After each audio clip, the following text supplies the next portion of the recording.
Good morning everyone. How are you all? I hope you all are doing great and doing your studies regularly.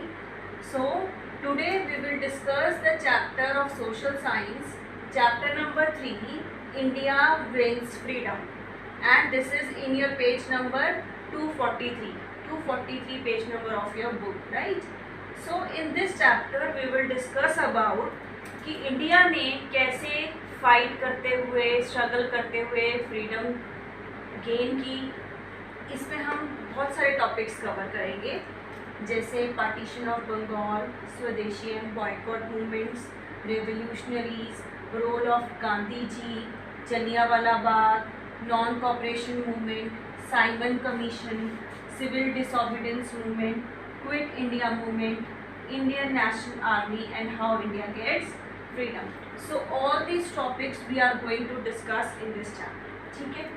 अब early years में क्या था कि जो Indian national Congress थी उसने बहुत लिटिल मतलब सक्सेस को अचीव किया.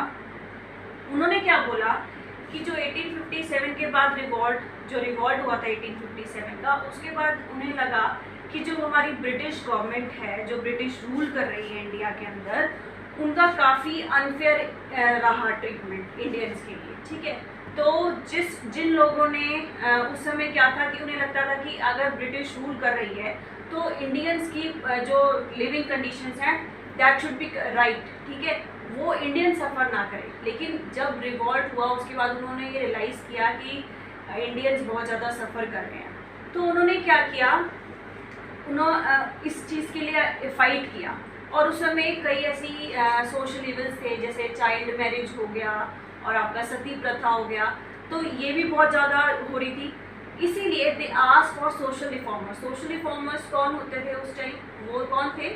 जो लोग इस चीज़ के अगेंस्ट फाइट करते थे. ठीक है. Then they asked for social reforms and किसकी हेल्प से, किसके सपोर्ट से? ब्रिटिश गवर्नमेंट के सपोर्ट से. ठीक है. उसके बाद उन्होंने ये रियलाइज़ किया that nothing could change and the British rule कर रही है उनके आने मतलब उनकी प्रेजेंस में हमें कोई भी सपोर्ट नहीं मिल पा रहा और कुछ भी चेंज नहीं हुआ है. राइट. तो उन्हें लगा कि इंडियन लीडरशिप वुड अंडरस्टैंड. उनको लगता था, जो इंडियन लोग थे उनको लगता था that Indian leadership would understand the problems of the various masses of the country in a better way. ठीक है. अब इसमें कई ऐसे लीडर्स थे जैसे गोपाल कृष्ण गोखले, दादा भाई नारोजी, जो इस मूवमेंट, इस पूरी थ्योरी को सपोर्ट कर रहे थे, इस मेथड को सपोर्ट कर रहे थे ताकि इंडिया के अंदर जो भी सोशल इविल्स हैं वो रिमूव हो सके. अब इसमें एक ग्रुप फॉर्म हुआ इंडियन नेशनल कांग्रेस के अंदर जिन्होंने स्ट्रगल किया, जिनको लगता था कि अगर हमें फ्रीडम विन करनी है, गेन करनी है, तो हमें स्ट्रगल करना पड़ेगा. राइट.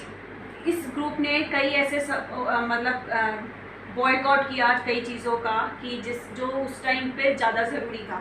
अब इसमें कौन कौन से लीडर्स आते हैं जैसे लाला लाजपत राय, बाल गंगाधर तिलक, ठीक है, बिपिन चंद्र पाल, जिसे हम तीनों को क्या बोलते हैं, लाल बाल पाल.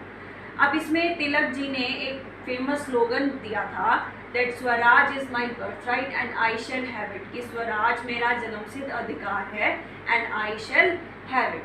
तो कई लोगों ने मिलकर उस चीज़ों के लिए बॉयकॉट किया, स्ट्रगल किया. इसके बाद हमारा अब फर्स्ट ये आता है पार्टीशन ऑफ बंगाल. कब जो है पार्टीशन ऑफ बंगाल हुआ, क्यों हुआ, अब हम we are going to discuss in this chapter. Now please have a look at the video. Rise of Indian nationalism. When the people of India realized the injustice of the British rule after the revolt of 1857, they formed Indian National Congress along with some Englishmen. There were also some people who demanded reform in the society so that Indians could lead a more free and better life under the British rule rather than freedom from the British. Such people were called moderates. Dadabhai Naoroji, Vibhuti Banerjee, Gopala Krishnan Gokhale were some among those people. There was a lot of difference of opinion among people, and some leaders were against the favor of soft approach like moderates. They wanted Swaraj or self-rule for the Indians. These people were called extremists. Lala Lajpat Rai, Bal Gangadhar Tilak, Bipin Chandra Pal were among the extremists. Swadeshi movement and the partition of Bengal. The British, out of insecurity, decided to prevent Indians from uniting and divided them on the basis of religion. As the feeling of nationalism was strongest in Bengal, they decided to divide Bengal in two parts, one for the Hindus and the other for the Muslims. The partition of Bengal was announced by the Viceroy of India, Lord Curzon, in July 1905. The Indians protested strongly against the division of Bengal, and their anger gave rise to the Swadeshi movement. This move was started in Bengal but soon spread to other parts of India. तो आपने क्या देखा video में, what you have seen in the video, कि जो British थी that they were worried about the growing feeling of nationalism. उन्हें ये चिंता होने लग गई थी कि इंडियंस में बहुत ज़्यादा फीलिंग है नेशनलिज्म की. They realise that if the people of India got united they could easily throw the British out. उन्हें लगता था कि अगर ये इंडियंस यूनाइटेड हो गए, आपस में मिल गए, तो ये ब्रिटिश को बाहर निकाल देंगे. One of the ways in which they could prevent Indians from the uniting, वो क्या कर सकते थे, उनको कैसे रोक सकते थे, was to divide Hindus and Muslim. मतलब उन्होंने ये तरीका निकाला कि हम हिंदूज और मुस्लिम्स को डिवाइड कर देते हैं on the basis of religion, right. At that time Bengal में सबसे ज़्यादा फीलिंग ऑफ नेशनलिज्म देखी गई इंडियंस के अंदर. सो इन 1905 when in 1905 the feeling of, जब उन्हें देखा कि बंगाल में बहुत ज़्यादा फीलिंग है नेशनलिज्म की, तो 1905 में वाइसरॉय जो कौन थे, लॉर्ड कर्जन, उन्होंने बंगाल को पार्टीशन कर दिया, बंगाल का पार्टीशन कर दिया on the basis of religion, right. जिसमें क्या था, हिंदूज को अलग कर दिया और मुस्लिम्स को अलग कर दिया. So on the basis of religion they divided the Hindus and Muslims. So जो इंडियंस थे उन्होंने इसका स्ट्रांगली प्रोटेस्ट किया.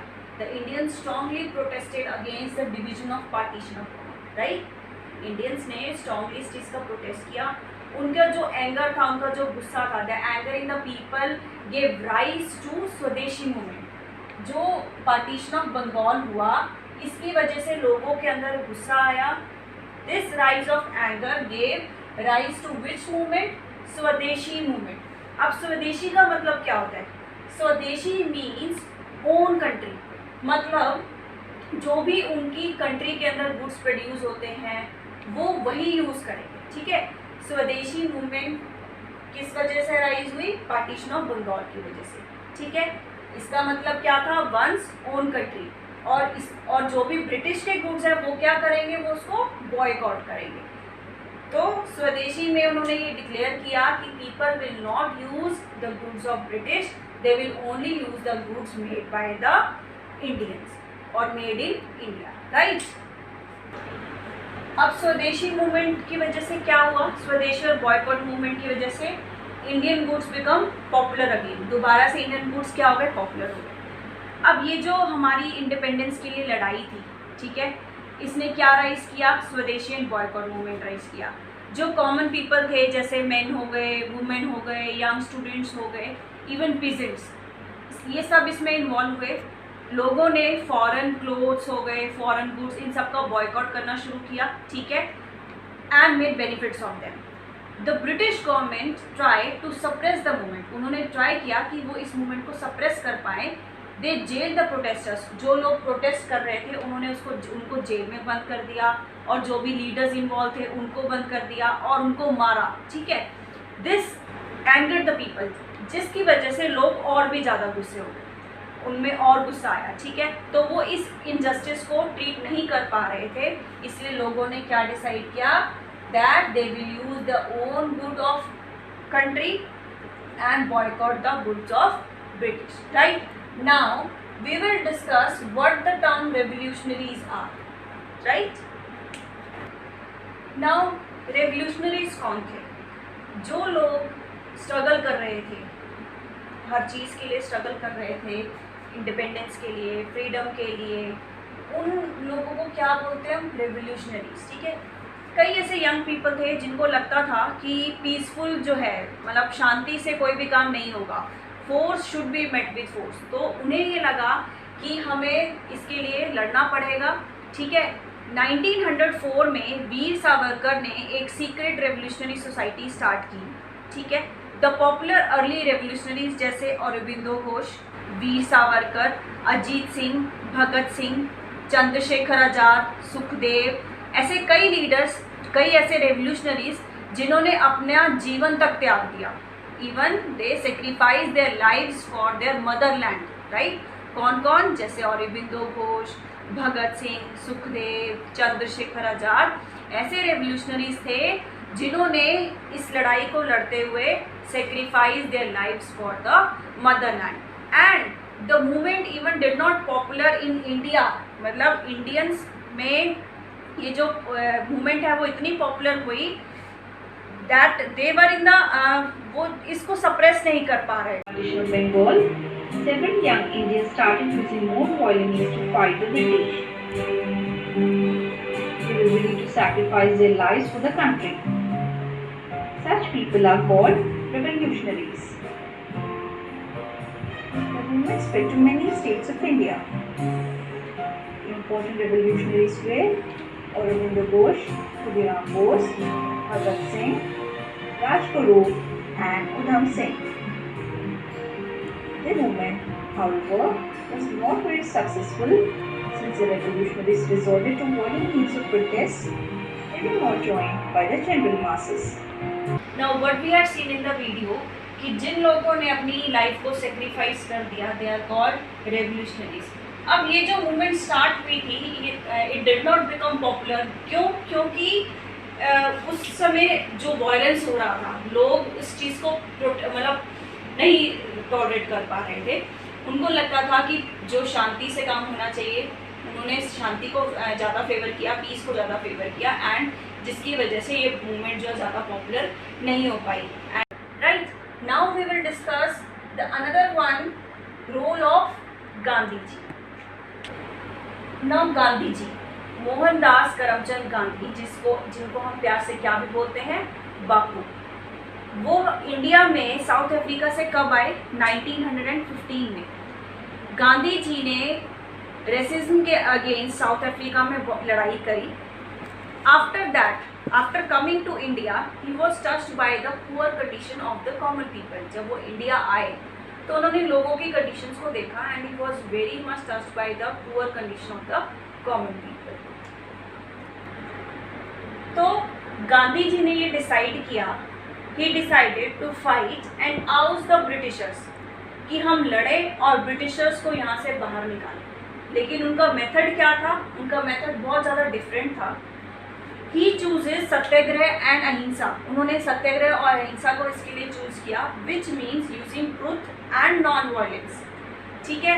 इस इनजस्टिस के अगेंस्ट फाइट करने के लिए उन्होंने क्या मेथड सपोर्ट किया? Satyagraha and ahimsa, right.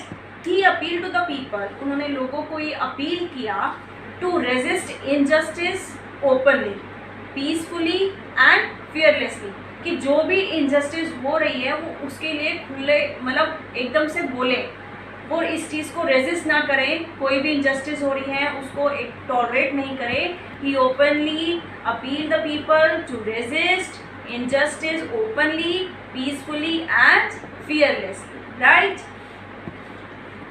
Gandhi ji leads the nation. In 1915, Mohandas Karamchand Gandhi returned to India from South Africa. In South Africa, he had protested against the racism of the white. उन्होंने south Africa में इस चीज़ के लिए protest किया। Gandhi ji protest was based on truth and non-violence. His way of protest was known as सत्याग्रह। हमने अभी पढ़ा, right? After returning to India, Gandhi ji travelled all over the country to understand the condition of people in India. Gandhi ji was shocked to see the poverty of the people, वो बहुत shocked हो गए थे लोगों की पॉवर्टी को देखकर. He decided to fight not only against the British but also against the prevailing social conditions, especially the caste system in India. Now we have seen in the video about the role of Gandhi ji. Now the next we will learn about Jallianwala Bagh massacre. अब क्या हुआ था, 10 अप्रैल 1919 को 2 leaders arrest हुए थे, जिसके protest के लिए 13 अप्रैल 1919 को अमृतसर में जलियांवाला बाग में एक मीटिंग हेल्ड हुई. राइट, जब ये मीटिंग हेल्ड हुई वहाँ पे बहुत सारे लोग गैदर हुए जलियांवाला बाग में इस पीसफुल प्रोटेस्ट के लिए. जनरल डायर, वहाँ पे जो जनरल डायर थे उन्होंने what he do, general Dyer ने ऑर्डर किया कि वो सभी जो वहाँ पे ट्रूप्स थे वो अपनी पोजीशंस ले ले and fire at the unarmoured public, कि पब्लिक के ऊपर वो फायर करें. लेकिन वहाँ पे जो भी लोग थे उनके पास तो कोई भी प्रोटेस्ट के लिए कुछ भी ऐसा ट्रूप्स वगैरह नहीं थे. Right, hundreds of main, women and childrens were killed वहाँ, जिस वजह से बहुत सारे लोग वहाँ पे मर गए and thousands were injured. All the Indian leaders strongly protested against this. जो ये उसने जनरल डायर ने ये जो एक्ट किया, सब जो हमारे इंडियंस के लीडर्स हैं उन्होंने इसको प्रोटेस्ट किया. इसीलिए हम इस डे को क्या बोलते हैं, हमारी इंडियन हिस्ट्री में इस डे को हम क्या बोलते हैं, ब्लैक डे बोलते हैं. इस डे को हम क्या बोलते हैं, black day.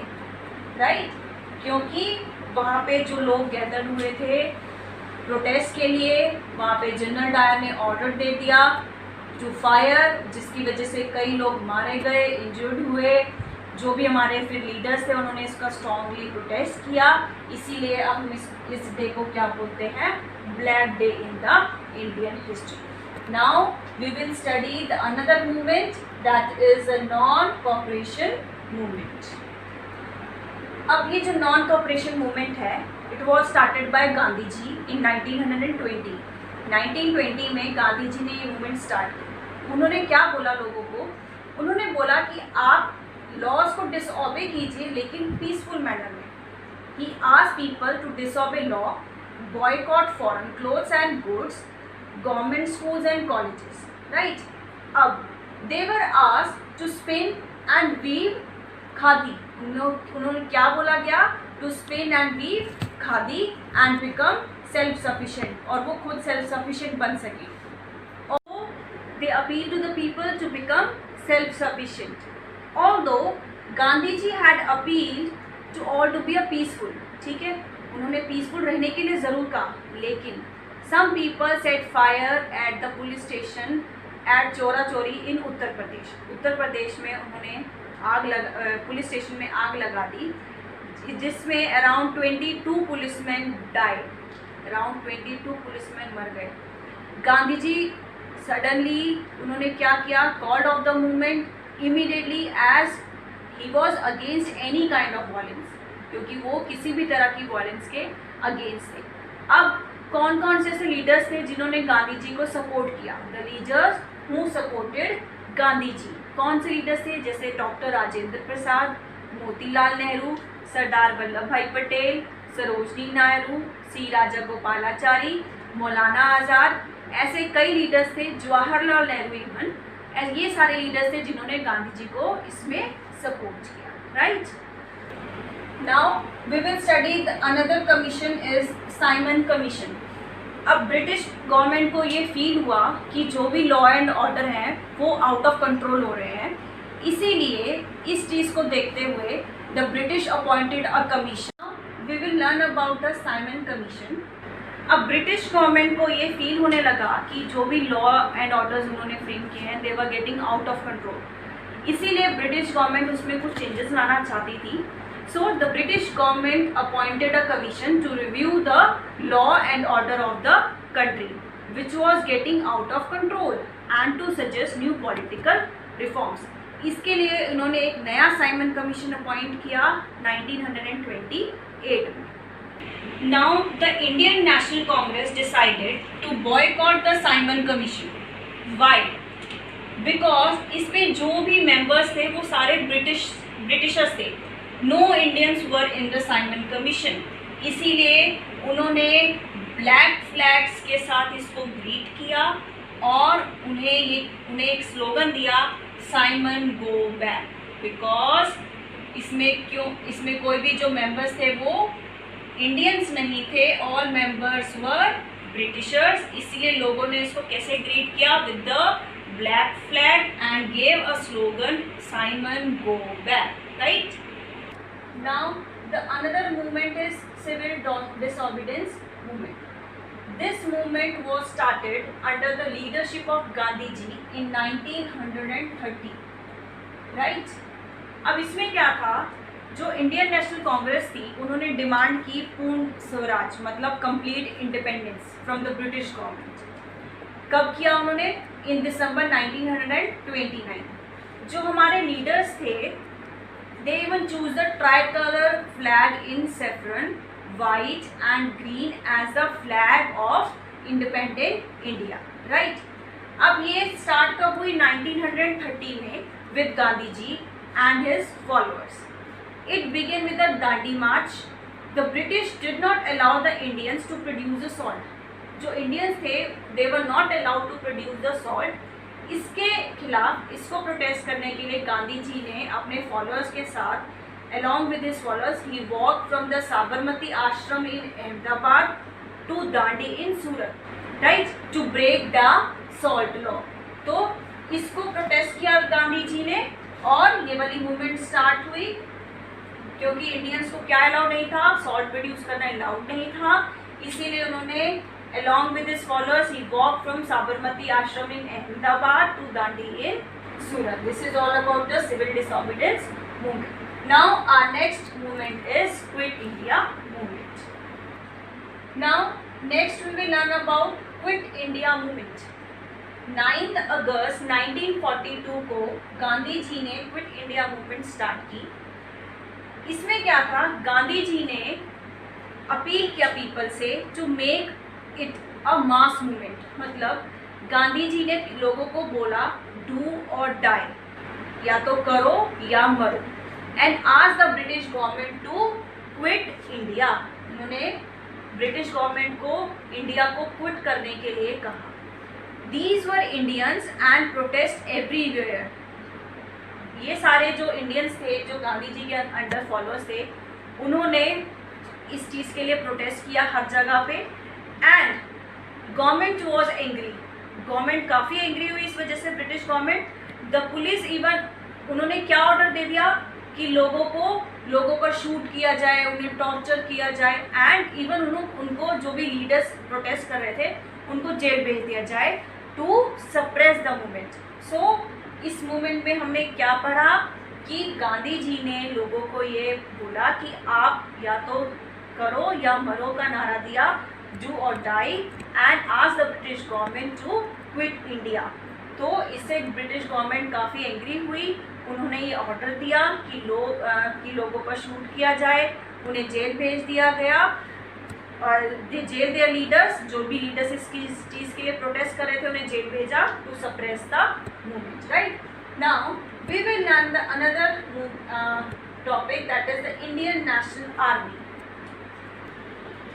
Now Indian national Army, Subhash Chandra Bose ने ये इंडियन नेशनल आर्मी स्टार्ट किया, and he was the leader of the Indian national Army, जिसको पॉपुलरली हम क्या भी बोलते हैं, आज़ाद हिंद फौज, राइट। उनका मानना था, his belief was that British would not leave India till they were pushed out with force. उनको लगता था कि ब्रिटिश अपने आप ऐसे इंडिया छोड़कर नहीं जाएगी जब तक उसको फोर्स नहीं किया जाएगा। इसीलिए उन्होंने कौन सा नारा दिया, he gave the famous slogan जय हिंद। इवन उन्होंने कई ऐसे नारे दिए जैसे तुम मुझे खून दो मैं तुम्हें आज़ादी दूंगा, दिल्ली चलो, लेकिन और जय हिंद जो है वो उनका एक पॉपुलर एक स्लोगन था जो उन्होंने उनके ब्रिटिश गवर्नमेंट के अगेंस्ट ये दिया, right. Now India gets freedom. So जो हमारा सेकेंड वर्ल्ड वॉर हुआ था, that was ended in 1945। British government इस वॉर से काफ़ी टायर्ड हो गई। जो यूएसए और यूएसएसआर है, they become world powers after the world war. Even उन्होंने इंडियन लीडर्स को भी काफ़ी सपोर्ट किया। अब इसके बाद क्या हुआ, ब्रिटिश गवर्नमेंट एग्रीड हो गई, British agree to leave India, लेकिन country was divided into India and Pakistan, जिसकी वजह से इंडिया और पाकिस्तान डिवाइड हो गए। On 15 August India became independent, India जो है वो इंडिपेंडेंट हो गई। On this historic occasion Jawaharlal Nehru ने ये बोला था, at the stroke of the midnight hour when the world sleep India will awake to life and freedom. Now अब हमारी इंडिया क्या हो गई, इंडिपेंडेंट हो गई। जवाहरलाल नेहरू हमारे तब पहले प्राइम मिनिस्टर थे और डॉक्टर राजेंद्र प्रसाद पहले president. India has been an independent country now. अब उन्होंने इस चीज़ को गेन करने के लिए, फ्रीडम को गेन करने के लिए काफ़ी लड़ाइयाँ लड़ी, ठीक है, बहुत सारे वॉर्स हुए, बहुत सारे कॉन्फ्लिक्ट्स हुए, बहुत सारी उन्हें स्ट्रगल करना पड़ा, जिसकी वजह से अब हमें इंडिया को क्या मिली, फ्रीडम मिली। So this is all about the chapter India wins freedom. India became independent, and when it became independent on 15th August 1947. Now we have covered all these topics in this chapter. Now what you have to do, you have to thoroughly read the chapter, thoroughly read these topics, and if you will face any difficulty, kindly tell us. We will meet you shortly and try to do the exercise of the chapter. And if you will face any problem, kindly tell us. Thank you and have a nice day.